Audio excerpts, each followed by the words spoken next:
So what I want to do, team, is I'm going to explain the gap. I'm going to run a quick test. I'm just randomly grabbing stuff here, and I want to show you guys the inputs that are here.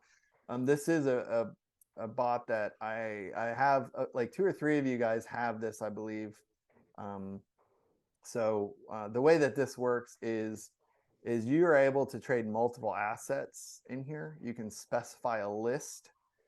It's separated by commas. And the way that this works is you can say, hey, I'm going to run just my current asset, which is basically whatever is here. Or you can say, I want to choose the list, like whatever's listed here. And so what you can do is you can also say, I want to trade multiple at a time, or it'll only do one at a time, right? So if it's in NVIDIA, it won't take a Microsoft trade. If it's in Microsoft, it won't take an Apple trade.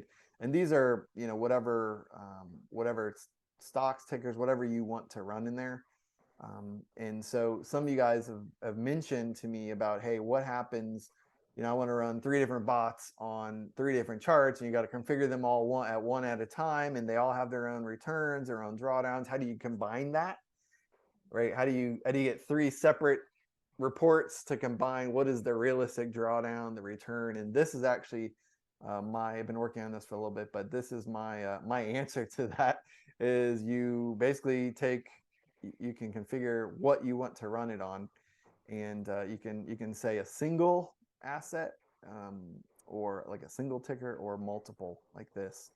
And so in this case, a couple things that are unique to this bot that others don't have is this thing called a minimum gap percentage. And so what it's looking for in this case, if it's set to 1.2, or if it's set to 2.0 or 5.0, is what size gap needs to be there for it to take a trade. And I'll explain how it makes the decisions on what to do. But at the end of the day, let's say it's default to 1.2. At the end of the day, what's going to happen in this case? Let me see if I have. Well, let me take a look at the actual trades in this back test. But what it does is it will look at, and you'll see here that it can do multiple trades in a day, right? But not, I have it set to take trades at the same time, but you can say don't do that, however you want to do it. And of course, in this case, you'll see that my 3.42 and 5.58 collectively is below a 10 max lot size. You guys see that? Now, obviously, you have to think about what asset classes you're using, or like how that might mesh or jive together. But this will actually run and pretty much it'll do all the math for you. But what it does is, in this case, it's long and short, but what it does is it looks for that minimum gap size, right? And keep in mind, because ApeCap doesn't have that last 5 minutes of the previous day or the first 5 minutes of the current day, there's like a 10-minute window that the stock on TradingView may not have actually gapped much. But according to ApeCap, if you take away the last 5 and you look at the current and you get rid of the first 5, those 10 minutes is what it's looking at to make the decision of yesterday's close to today's open. And it doesn't really look at anything but the gap size. And the gap size, if it's gapping up or gapping down, it doesn't really look at if it's a gap and go or a retest. It doesn't really look at the type of gap. It just looks like, is there a gap, yes or no? And if there is, then it's going to set up a trade, and I'll show you how it does it. But it dynamically figures out whether or not it's going to use the orb or the snapback built in. So this, I was trading this manually. I'm like, there's got to be a way to do this, and this is kind of my solution to that, right? And in this case, I have, I'm using pretty much every day on stocks, of course, except for Thursday. So it's trading Monday through Friday, except Thursday. Monday, Tuesday, Wednesday, and Friday in this example. And all these new bots, it does take a little bit of work to make them send the buy and sell signals to this third-party Traders Post account. And you guys will see all the bots have this thing called a magic number. It's like a serial number for the bot itself. You can change it. Sometimes I forget to hide those, but that shows that it's an actual date when I first started working or when I built the first version, when I had the first version like up and running, operational. So it's kind of like a little bit of a timestamp. So just a little secret.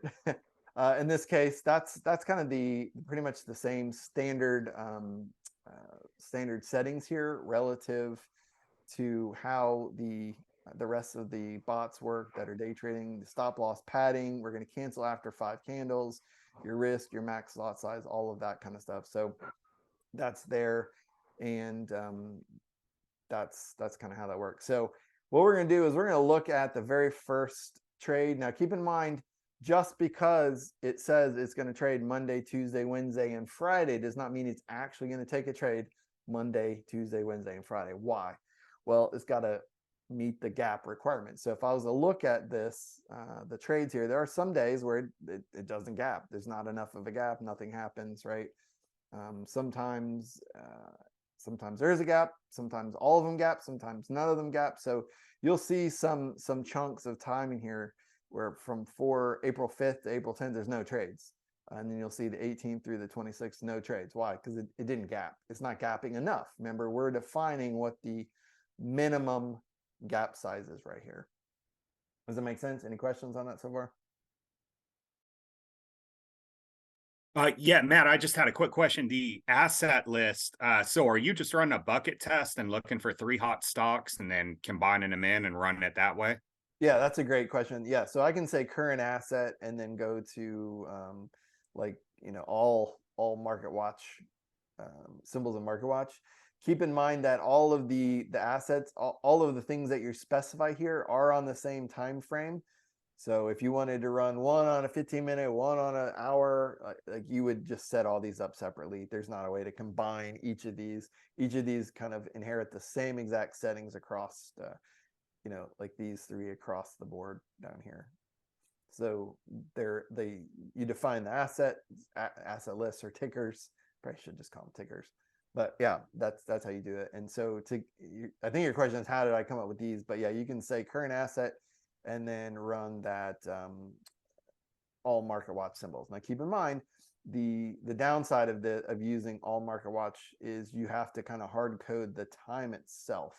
So 5-minute, 10-minute, 15-minute, they're all going to have different outcomes, different results. But that's kind of how that works. So what I'm going to do is we're going to watch this and we're going to take a look, and let's take a look at some wins, some losses. I'm trying to find a good stretch of, let's see, maybe the 6th, January 6th through the 11th, something like that. And I want you guys to watch how this works, because the cool part is some of you guys are on the snapback and the orb, and this will dynamically figure out which one to use based on the bias. And the bias is which way did it gap. If it gapped down, if it gapped up, it's going to be gap up, it's going to be a bullish bias. Gap down is going to be a bearish bias. So for those of you who've played with the Tesla bot, the bot that has those, here, let me see, that has those little buttons. I know some of you guys haven't seen this before, but the bot that has these little buttons right here that you can say bullish, bearish, or kind of the semi-manual. If it gaps up, it's automatically going to be bullish. If it gaps down, it's automatically going to be bearish. And whatever happens next, if it breaks above or below, it's going to trigger the orb or the snapback. And I'll show you guys how that works in just a sec. But that's the basics of kind of how this works. Is it's going to try to get long or short based on what happens. So if you can imagine well, I'll run the test so you guys can see. Let's look at what did I say, the 6th. So let's look at the 6th, and we'll take a gander at how this works. You guys ready? You ready? Okay, here we go. Oops. Sorry. Gotta check the box. Visual mode. Try again. Take 3. Here we go. Oop. Dang, it went quick. Okay, so why did it buy? Well, if you guys can see, it closed right here on the previous day and it gapped up right here, correct? So the bias is going to be bullish, right? But the second candle, and I'm running this on a 5-minute chart, so just a 5-minute chart. And you remember there's multiple asset classes here. In this case, we're just looking at NVIDIA. So it broke below, which we're gonna wait for a reversal and a move higher. In this case, we're looking at the snapback. So because it gapped from here up to here, we're gonna say that the bias is automatically gonna be bullish, right? It doesn't matter whether it's a gap and go or retest gap. Jeremy and I have disagreed quite a bit on, as you guys know, retest gaps don't always retest, and gap and goes sometimes retest. So some of those distinctions in my mind are interesting. But anyways, for this example, what happens is it says, hey, we're going to be bullish because it gapped up, and because the candle broke lower, we're not going to normally do like we maybe would normally do like a bearish orb. In this case, we're going to do a bullish snapback, right? We're waiting for reversal back up to this profit target. And if we were to scroll down, you'll see the stop loss. So some of you guys who are familiar with the snapback, it is very much a reversal. It's waiting for a trigger and a price action to go higher, kind of reverse in this case, because it's bullish because it gapped up. Doesn't matter what happens next. We're just gonna, if it breaks lower, we're gonna buy. If it breaks above, we're gonna buy, right? And we're looking for the orb. If it breaks above, in this case, it breaks lower. So we're looking for that kind of reversal where it's moving lower, and we want kind of this higher move. So let me play this out and we'll see what happens. I think this does win. So it kind of, instead of using like the orb and the snapback, deciding what you want to do, this kind of dynamically uses whichever one based on what happens to that second candle. Almost. There we go. There we go, Harold. Money. And of course, that is awesome. Yeah. Does that make sense, team? I just want to make sure that's an example. There's really 4 examples we can look at. A bullish orb, in this case, was the bullish snapback example where the stop was here, target up here, and it's waiting for a lower move and then a move higher, aka trying to trap the bears, right? That's the orb would have normally shorted and waited for a lower move and just got stopped out. In this case, it dynamically and kind of smartly makes those decisions. So let me see if I can fast forward to the next day, see what happens here.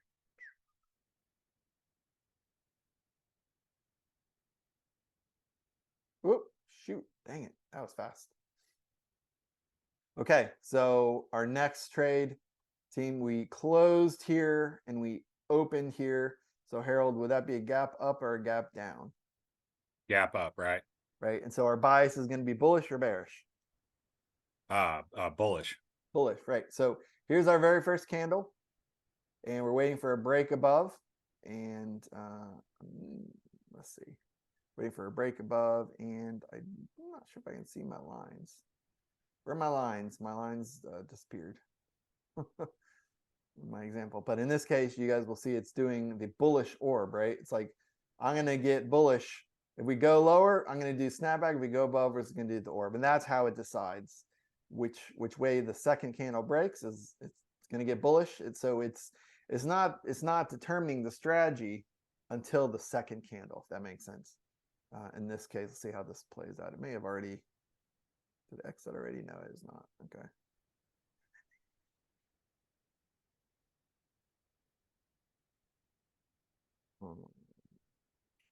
So in this case, I guess it did exit. For some reason, it didn't show my. Oh, it did. Yeah. What? That wasn't there a second ago, was it?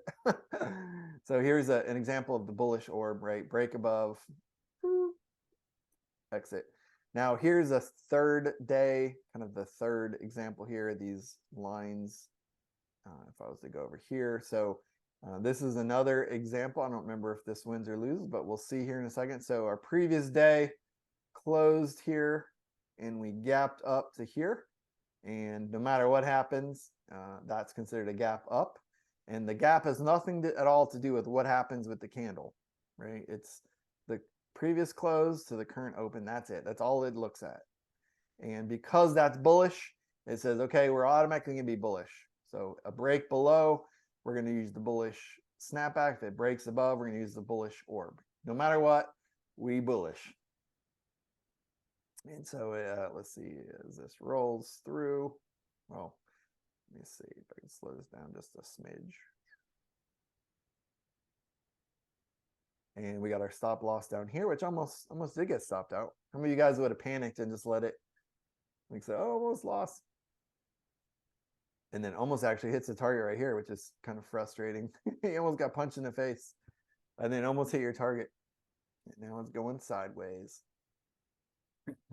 And this has that same close end of day setting. So you don't want to accidentally turn this into a swing trade. Unless you want to, you can turn it off, but it's going to wait till that, I think it's defaulted to 22:45. So it's getting closer to the end of the day, about an hour left in the market here. And we'll see what happens. See if it just closes it down or if it hits the target. We got about 10. Oh, there we go. Exited. Yep. So does that make sense? So, and that one was a small win. So, yeah, a little bitty win. So now in this next example, we closed here and we opened here. So that would be a gap down. Our bias is automatically going to be bullish, which means our very first candle, we're going to use the snapback and go lower, or if it breaks lower, we're going to use the orb and go bearish orb or bearish snapback, whichever one happens. In this case, you guys can see it already did get short right there. And we got our stop loss and our profit target in place. I think this is going to win. I don't know for sure.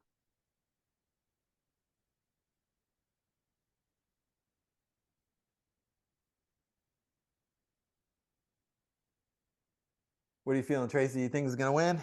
Short? Especially if it breaks below the low of this guy here. Looks like it. Looks like it.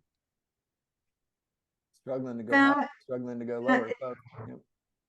Now, is this, so can we assume this bot, it's more profitable because you're getting to run 3 different, assets at the same time, or not necessarily? Well, so it all depends on what you run it on, right? You still need to do your same back test, but this makes trading multiple assets instead of configuring 3 different stocks with the bot 3 different times. You can kind of combine it in one, which gives you the benefit of the back test and your drawdown and your how many trades or wins and losses in a row. All that kind of stuff would be it makes it easier to look at the back test itself. In this case, it looked like it lost just a little bit. So that's the short answer. It makes it a lot easier to manage multiple tickers. But of course, if you have to have if you want to have like a special configuration on each stock, then you would just run it independently. But you can do it either way. Yeah. They all need to have the same inputs, basically. Exactly. Yeah. When you're running the list, the multiple, but yeah. Right. So then you're doing a bucket list, and then you're typically picking top 3 that have the highest profit with the lowest drawdown. Yeah, exactly. And you can run it on a bunch of different time frames to identify what works best. Unfortunately, there's not a way to do a bucket test across all time frames all at once. That'd be awesome. Well, someone actually asked me, Matt, can I hire you to do that? I'm like, I don't even think that's a thing. But yeah, that's basically the idea on how that works. But that's like if I was to run this through the end of well, here, let's see, where are we at? We're about 07. What's today? Today is this, so we won't have today's data until tonight. But if I was to run a test on this, we'll see what happens. I don't even remember what I put in there. Did I put, oh, I have current assets. So it's just going to look at NVIDIA. So let's run a test, see what happens. Here's our back test, 12K across 3.88, which is not bad. And I think this is a good movement, right? And right in here, I think right here is where you would have got your 10% growth got funded there.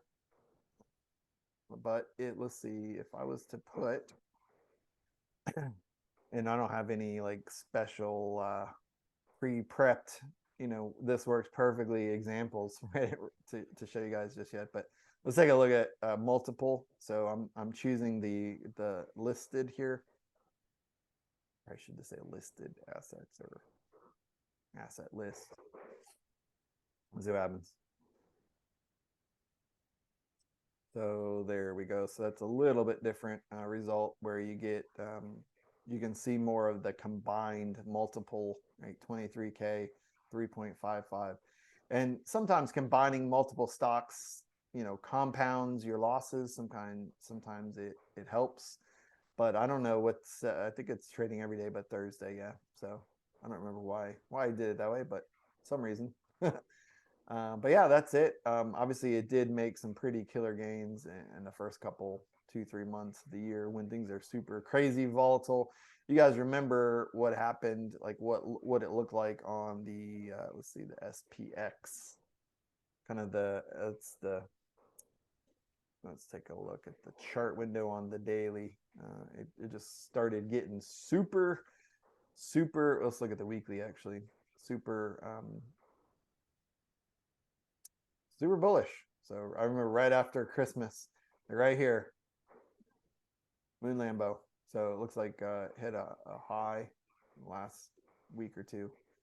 High, not all-time high, but high to the relative, 52 weeks. So yeah, kind of retesting some of those previous levels. But yeah, that's it. That's all I have for you guys. The Gapbot. If you guys are interested, reach out, let me know. And yeah, any questions about the bot?